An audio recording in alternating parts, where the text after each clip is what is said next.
Thank you, Lord, for saving me. Anybody grateful tonight? Let me hear you.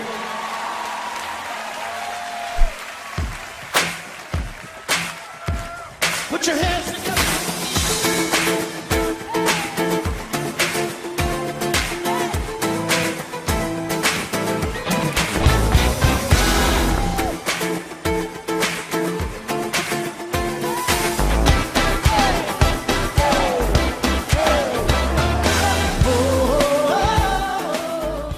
Donc nous allons sans plus tarder passer à la parole de Dieu et nous allons continuer dans ce thème de la grâce.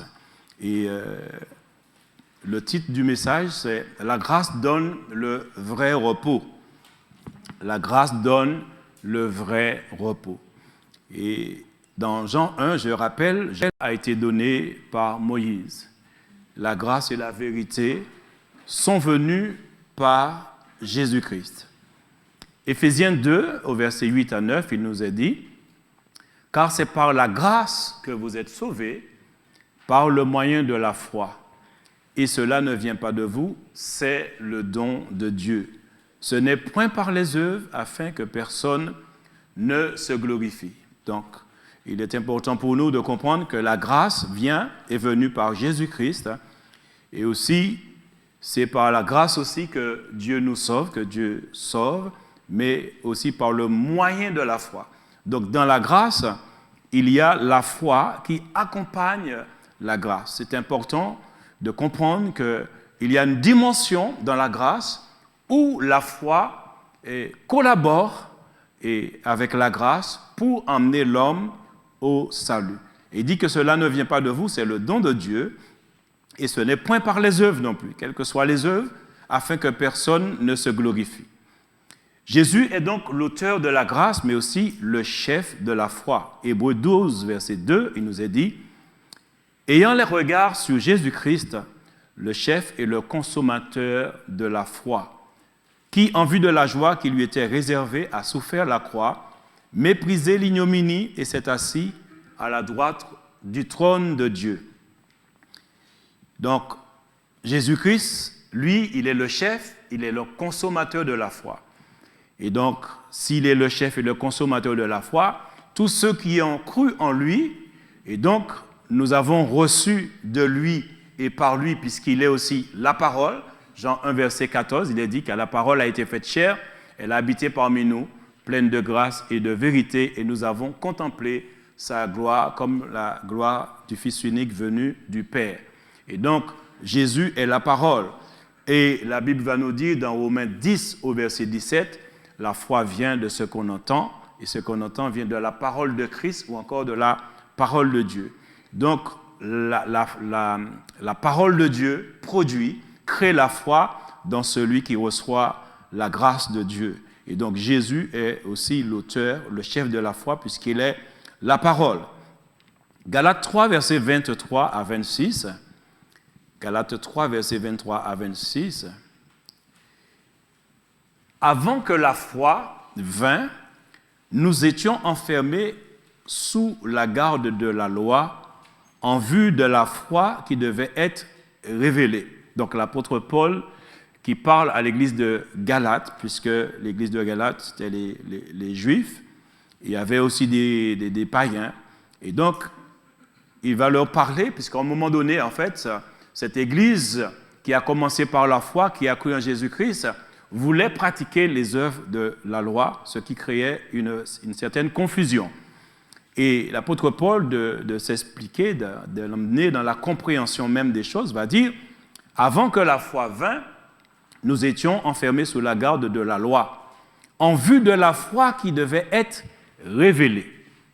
Ainsi, la loi a été comme un pédagogue pour nous conduire à Christ, afin que nous fussions justifiés par la foi. » Donc la loi conduit à Christ, conduit à la grâce. Et donc, il est important de comprendre ces choses. La loi n'est pas contre la grâce, et non plus, quand on est dans la grâce, on ne peut plus retourner dans la loi. Parce que c'est l'un qui fait place à l'autre. Puisqu'il dit, c'était comme un pédagogue qui nous conduit à Christ. Et un pédagogue, c'est c'était quelqu'un qui s'occupait, par exemple, d'un enfant qui n'avait pas la majorité, mais qu'un enfant qu'on éduquait, qu'on enseignait pour l'emmener à un certain âge, pour qu'il ait de l'autonomie, pour pouvoir prendre les responsabilités, pour avoir la liberté, pour qu'il soit un fils dont le père pourrait lui laisser, en fait, de diriger. Donc, tant qu'il est sous ce pédagogue, sous la loi, il n'est pas libre, il n'est pas dans sa vraie liberté de fils pour pouvoir régner. Et donc, il est dit, donc la loi était comme un pédagogue pour nous conduire à Christ, afin que nous fussions justifiés, je vais me dire libérés, par la foi. La foi étant venue, nous ne sommes plus sous ce pédagogue, qui est la loi. Je veux que vous compreniez tout cela. Hein? Car vous êtes tous fils de Dieu par la foi en qui? En Jésus-Christ. Romains 10, verset 4, il nous dit, Romains 10, verset 4, car Christ est la fin de la loi pour la justification de tous ceux qui croient. Car Christ est la fin de la loi pour la justification de tous ceux qui croient. Il est important de connaître ces versets et de comprendre le sens pour mieux comprendre.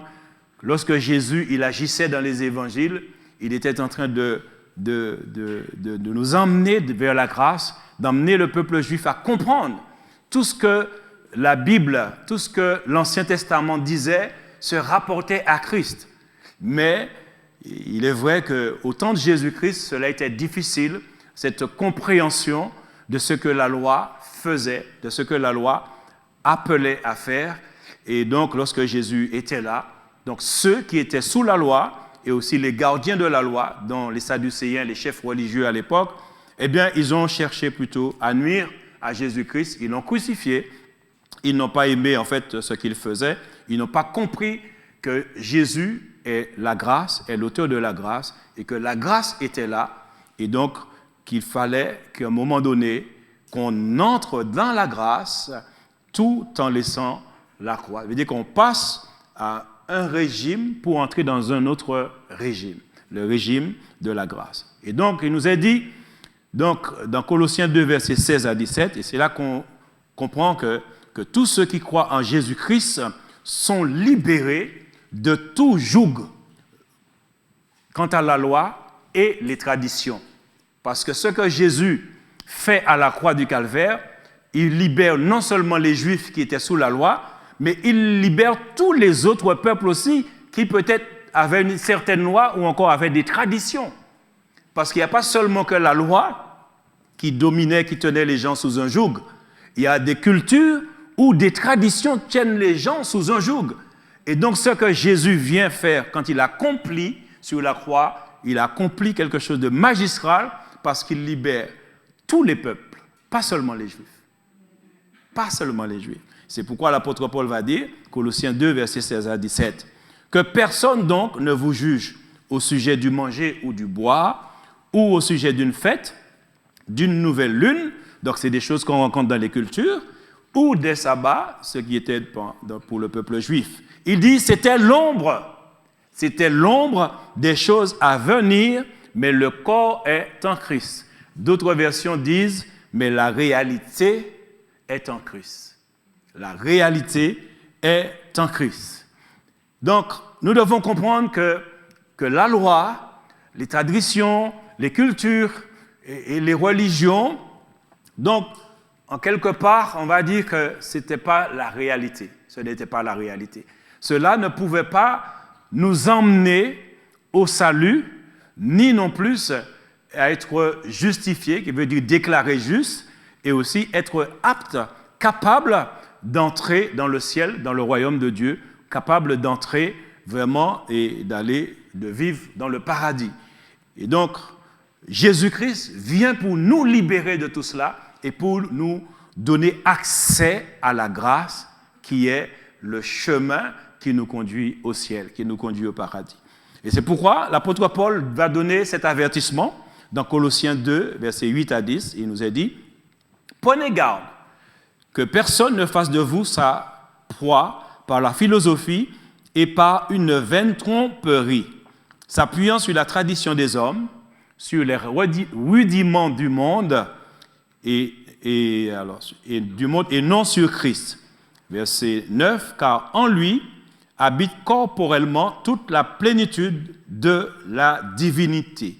Vous avez tout pleinement en lui, qui est le chef de toute domination et de toute autorité.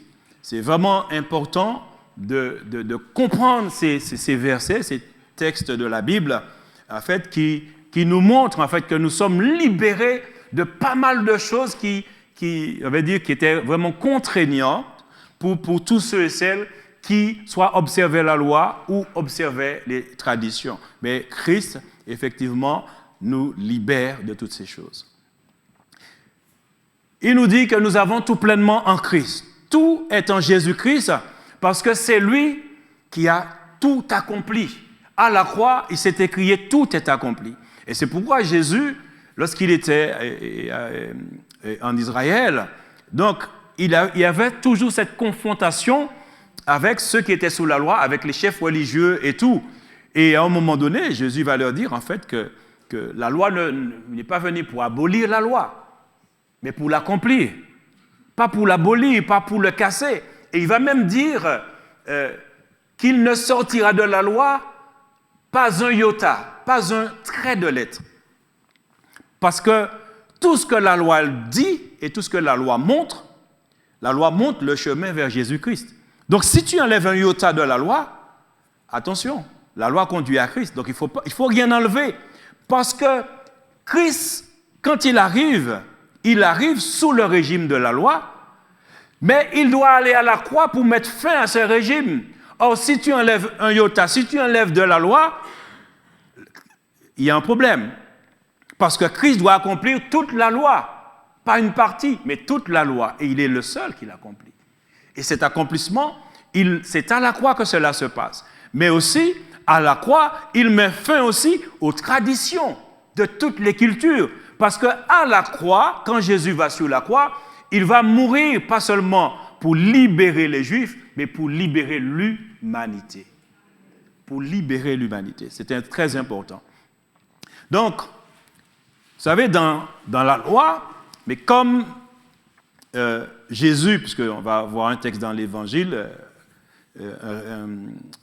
une histoire dans l'Évangile, donc on va voir un peu plus tard, et on comprendra mieux. C'est pourquoi je cite tous ces versets, je le dis, pour bien saisir, pour qu'on ne puisse pas, parce qu'aujourd'hui, même là, au XXIe siècle, en 2022, sur les réseaux sociaux, en fait, il y a des personnes qui veulent observer le sabbat, qui veulent retourner dans l'Ancien Testament. On fait beaucoup de confusion, d'accord ? Et bon, moi, je ne suis pas dans la polémique, mais je crois que tout ce que Christ a fait, tout ce que Jésus a accompli, c'est pour la liberté, pas pour nous rendre esclaves. Christ nous a affranchis, c'est pour la liberté qu'il nous a affranchis, dit le livre de Galates. Alors, vous savez, dans la loi, il y avait l'observation de loi, des 10 commandements. Et le sabbat est un jour de repos où personne ne devait travailler. Et Dieu a donné à Israël ce jour à cause de l'esclavage qu'ils ont vécu en Égypte. Deutéronome 5, versets 12 à 15, je vais lire. « Observe le jour du repos pour le sanctifier comme l'Éternel ton Dieu te l'a ordonné. Tu travailleras 6 jours et tu feras tout ton ouvrage. Mais le 7e jour est le jour du repos de l'Éternel ton Dieu. Tu ne feras aucun ouvrage, ni toi, ni ton fils, ni ta fille, ni ton serviteur, ni ta servante, ni ton bœuf, ni ton âne, ni aucune de tes bêtes, ni l'étranger qui est dans tes portes, afin que ton serviteur et ta servante se reposent comme toi. » Verset 15, « Tu te souviendras que tu as été esclave au pays d'Égypte et que l'Éternel ton Dieu t'en a fait sortir à main forte et à bras étendus. C'est pourquoi l'Éternel ton Dieu t'a ordonné d'observer le jour du sabbat. » L'Éternel a parlé. Il y avait aussi une sanction pour celui ou celle qui n'obéissait pas à la loi, cette loi, aux règles de la loi.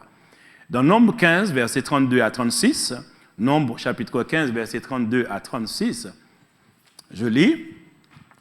Il est écrit, comme les enfants d'Israël étaient dans le désert, on trouva un homme qui ramassait du bois le jour du sabbat. Ceux qui l'avaient trouvé, ramassant du bois, la menèrent à Moïse, à Aaron et à toute l'assemblée. On le mit en prison, car ce qu'on devait lui faire n'avait pas été déclaré. L'Éternel dit à Moïse, et c'est Dieu, ce n'est pas Moïse qui décide de lui-même. L'Éternel dit à Moïse, cet homme sera puni de mort. Toute l'assemblée le lapidera hors du camp. Toute l'assemblée le fit sortir du camp et le lapida, et il mourut, comme l'Éternel avait ordonné à Moïse. Donc on constate que ça ne jouait pas. Ah oui, la loi, au temps de la loi, ça ne rigolait pas. C'était jugement tout de suite. Tu prenais des pierres, et j'aime à dire, au temps de la loi, chaque personne qui avait leur maison, il y avait une pile de pierres devant la maison, puisque tu es sous la loi. Donc à tout moment, il peut y avoir une sanction qui va tomber contre quelqu'un. Donc chacun a son sac de pierres ou bien les pierres près de la porte, près de la maison. Et dès qu'il y a une situation, hop, papa, maman, on passe, on prend une pierre, les enfants, on prend chacun sa pierre, parce qu'il y a une sanction qui va tomber. C'était pas facile, d'accord? Mais ce qui est formidable, c'est que la grâce met fin à tout cela. La grâce met fin à tout cela. L'apôtre Paul va dire dans Colossiens, chapitre 2, au verset 14, « Il a effacé l'acte dont les ordonnances nous condamnaient et qui subsistait contre nous, et il l'a détruit en le clouant à la croix. » Et donc, et n'oublions pas qu'auparavant, il nous a dit que c'était l'ombre des choses à venir. Donc, tout ce que la loi disait et faisait, et que la réalité se trouve en Christ. Donc, comprenons bien que le sabbat qui est entré dans le décalogue et qui est dans la loi fait partie aussi des choses comme l'ombre, mais que la réalité se trouve en Christ. Donc le sabbat aussi fait partie des choses qui sont des ombres, qui n'est pas la réalité. Mais la réalité se trouve en Christ. Or, nous savons qu'il est dit du sabbat que c'est le repos. Le sabbat, c'est le repos. Et particulièrement, il y avait un jour de sabbat, un jour, et aujourd'hui, par exemple au XXIe siècle, il y a des personnes qui militent pour le jour du sabbat. Donc il y en a qui veulent que ce soit, qu'on puisse se réunir ou observer le sabbat, mais comme un jour, le samedi. D'accord? Mais quand on parle du sabbat, on ne parle pas d'un jour, on parle de repos. D'accord? Et donc, mais effectivement, il y a des personnes qui, oui, c'est le samedi, c'est pas... Bon, ça c'est des polémiques, on n'entre pas là-dedans. Il faut rester vraiment, selon les Écritures, attaché à Christ et laisser le Saint-Esprit vraiment nous éclairer, nous diriger. Nous allons voir vraiment une histoire où Jésus va manifester vraiment la grâce pour une personne. Et nous allons voir qu'est-ce que cela va faire. Luc chapitre 13, versets 10 à 17, nous allons voir une intervention de la grâce sous le joug de la loi. Parce que Jésus était sous la loi. Quand il est venu, il était sous la loi. La loi, il n'avait pas encore accompli, il n'était pas encore allé à la croix. Donc, mais tout en étant sous le joug de la loi, il manifestait déjà la grâce. Luc 13, versets 10 à 17. Jésus enseignait dans une des synagogues le jour du sabbat. Et voici, il y avait là une femme possédée d'un esprit qui la rendait infirme depuis 18 ans. Elle était courbée et ne pouvait pas du tout se redresser. Lorsqu'il la vit, Jésus lui adressa la parole et lui dit « Femme, tu es délivrée de ton infirmité. » Et il lui imposa les mains. À l'instant, elle se redressa et glorifia Dieu. Mais le chef de la synagogue, un gardien de la loi, indigné de ce que Jésus avait opéré, cette guérison un jour de sabbat. Tu ne dois pas travailler, tu ne dois rien faire. Donc, il dit à la foule, il y a 6 jours pour travailler. Venez donc vous faire guérir ces jours-là, et non pas le jour du sabbat. Hypocrite, lui répondit le Seigneur. Jésus allait au tac au tac. Là, il ne laissait pas passer les situations comme ça. Là, il s'agit de la liberté, la grâce qui libère. Hypocrite, lui répondit le Seigneur, est-ce que chacun de vous, le jour du sabbat, ne détache pas de la crèche son bœuf ou son âne pour le mener boire? Donc, il faisait des actions pendant le jour de sabbat pour les animaux, mais une personne qui a besoin de guérison, de délivrance, non, rien à faire. Et verset 16, et cette femme qui est une fille d'Abraham et que Satan tenait liée depuis 18 ans, ne fallait-il pas la délivrer de cette chaîne le jour du sabbat? Tandis qu'il parlait ainsi, tous ses adversaires étaient confus et la foule se réjouissait de toutes les choses glorieuses qu'il faisait. Jésus agissait pour la liberté et la grâce était là pour libérer. Donc, on constate une chose, que cette femme qui était là, cette femme allait dans la synagogue et malgré son handicap, malgré son infirmité, elle se déplaçait. Pourquoi? Parce que pour cette femme, le jour du sabbat, c'est le jour du repos. Et elle aspire aussi au repos.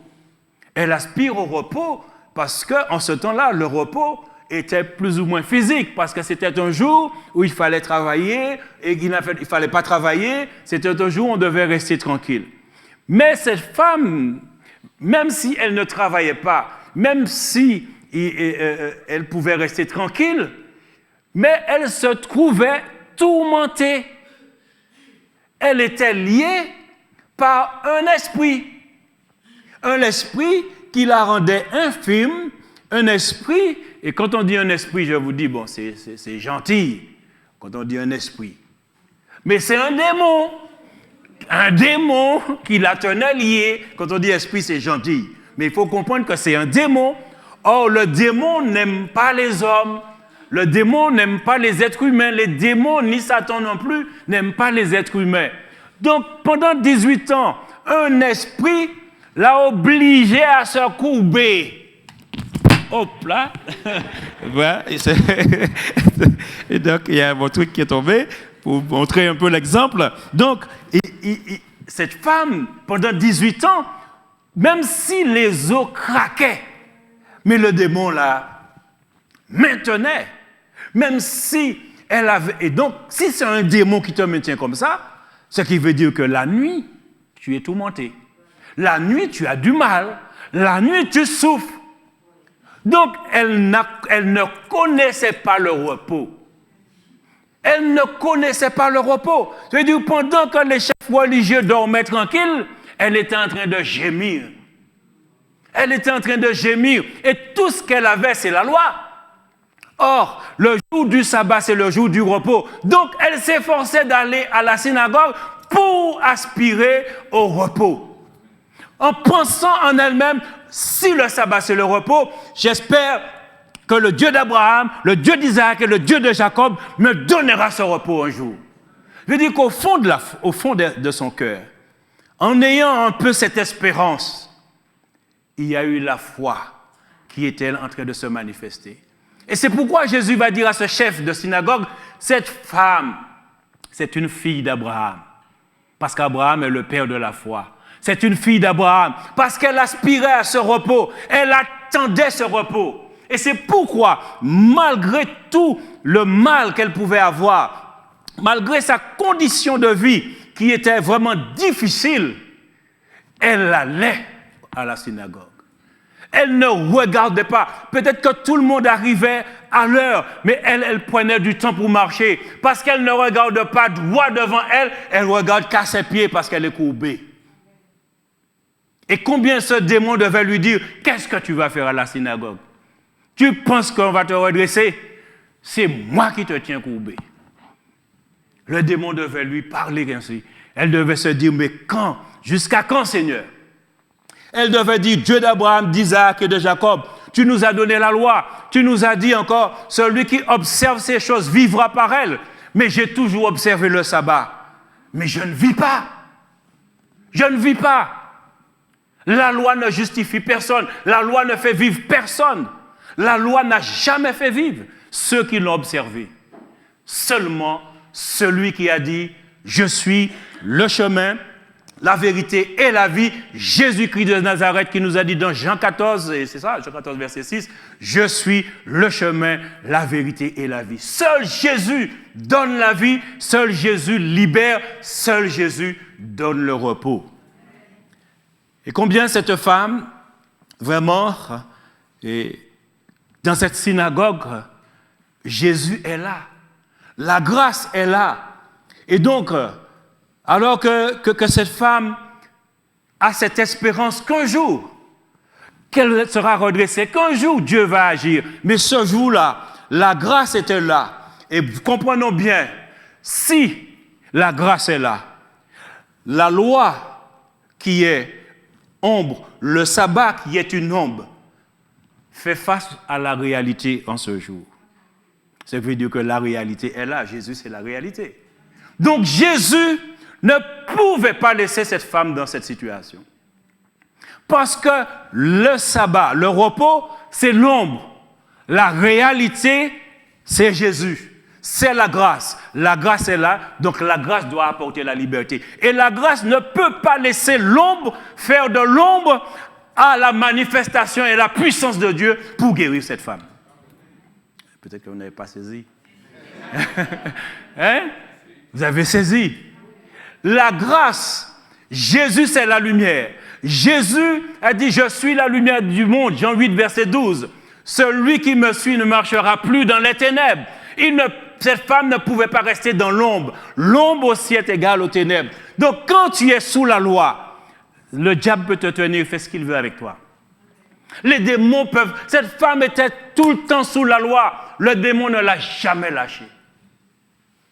Le démon ne l'a jamais lâchée. Or, toute personne qui vit l'évangile comme la loi, tu ne pourras pas être libéré. Si tu vis l'évangile comme la loi, comme le principe de la loi, tu ne seras pas délivré. Parce que c'est dans la grâce, dans la liberté. La grâce apporte la liberté. Et donc, si la loi et le sabbat plus ou moins était un jour de repos, mais dans la grâce, ce n'est plus un jour de repos. C'est une vie de repos. Ben, vous n'avez pas compris alors. Vous avez compris? Et vous dites amen comme ça? Si la grâce était un jour de repos, si la loi est un jour de repos, la grâce est une vie de repos. Et c'est pour cela que Jésus-Christ devait libérer cette femme pour montrer au chef de la synagogue que c'est dans la grâce qu'on obtient vraiment le repos. C'est Jésus qui est le vrai repos. Et donc, nous comprenons bien que le vrai repos, c'est Jésus. Donc, c'est lui la solution. Il ne pouvait pas laisser l'ombre rester sur cette femme. Il ne pouvait pas laisser ce démon tenir cette femme. Et c'est pourquoi il va reprendre le chef de la synagogue pour dire hypocrite. Alors tu libères ton animal pour aller boire de l'eau et cette femme qui est une fille d'Abraham. Donc comprenons bien une chose. Ce chef de la synagogue, il va reprendre les personnes pour leur dire venez pendant un autre jour, mais pas le sabbat. Pour lui, c'est la religiosité. Respectez mon sabbat, s'il vous plaît. Respectez mon sabbat. C'est quoi ça? Vous venez le jour du sabbat pour être libéré? Et donc, on comprend bien que la loi ne cherche pas le bien-être des personnes. La loi ne cherche pas le bien-être des personnes. La loi maintient les gens dans la religiosité, d'observation, de culte ou de tradition, mais selon les hommes. Mais la grâce apporte la liberté. C'est pourquoi l'apôtre Paul va dire, dans 2 Corinthiens 3, versets 14 à 17, il dit, mais ils sont devenus durs d'entendement, car jusqu'à ce jour, le même voile demeure quand ils font la lecture de l'Ancien Testament il ne se lève pas parce que c'est en Christ qu'il disparaît. Jusqu'à ce jour, quand on lit Moïse, un voile est jeté sur leur cœur. Mais lorsque les cœurs se convertissent au Seigneur, le voile est ôté. Or, le Seigneur, c'est l'Esprit. Et là où est l'Esprit du Seigneur, là est la liberté. Et donc, ce chef de la synagogue, cette femme venait dans la synagogue maintes et maintes fois, observant le sabbat. Jamais le chef de la synagogue ne voyait pas que cette femme avait besoin de liberté, que cette femme avait besoin d'une délivrance, que cette femme, toute sa vie, était maintenue sous un joug, sous un lien démoniaque, et jamais. Pour lui, la femme était là, heureusement qu'elle est venue. Et donc, quand elle n'était pas, elle devait chercher. Mais pourquoi elle n'est pas là aujourd'hui? C'est quoi là? Elle ne veut pas venir à la synagogue, elle n'observe pas le sabbat. C'était un homme religieux, donc il était là pour l'observation des choses, mais pas pour la liberté et le bien-être des personnes.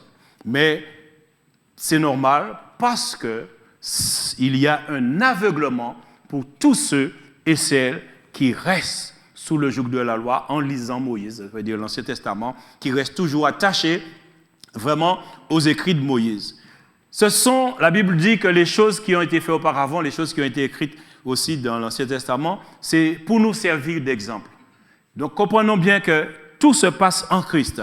Jésus est la liberté par le Saint-Esprit. Et le vrai repos, c'est Jésus qui le donne.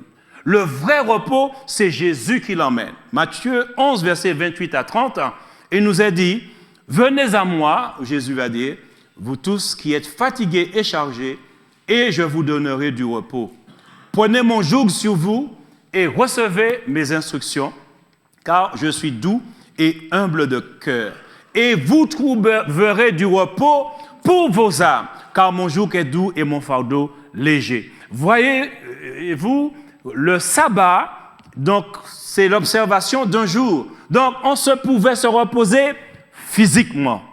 Mais vous savez, en réalité, combien de personnes peut-être qui observent le sabbat, qui observent un jour, qui pensent que aimer Dieu, être en accord avec Dieu, c'est d'observer un jour ou des jours.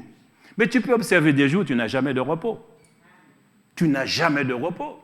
Tu es tourmenté, il y a des situations, tu es tourmenté par des démons, par des situations, par des maladies, tu ne dors pas, tu es persécuté. Il y a des choses, en fait, qui peuvent justement t'empêcher d'avoir le repos. Et quand tu es religieux, tu ne peux pas trouver le repos. Parce que ton âme, pour que tu aies du repos physiquement, il faut que ton âme soit libérée. Mais tant que ton âme n'est pas libérée, tu peux te reposer, tu vas prendre des congés pour ton corps, tu vas prendre des moments de détente et tout, mais tu ne seras jamais en repos. Si ton âme est liée, si ton âme n'est pas en repos, tu auras toujours des difficultés dans la vie. Et Jésus, lui, dit, vous trouverez du repos pour vos âmes, mais il faut venir à moi. Il faut venir à Jésus-Christ, parce que c'est lui, il a dit dans Colossiens 2, 14, 15, il a effacé l'acte dont les ordonnances nous condamnaient et qui subsistait contre nous. Et il l'a détruit en le clouant à la croix.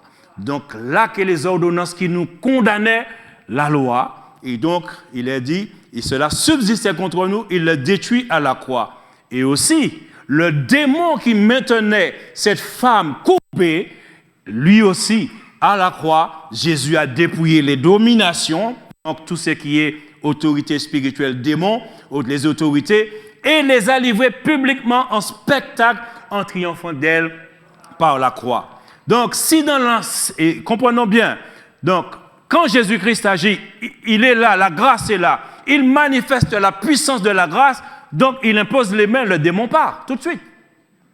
Alors que tout le temps, avec la loi, le démon était là, personne ne faisait rien.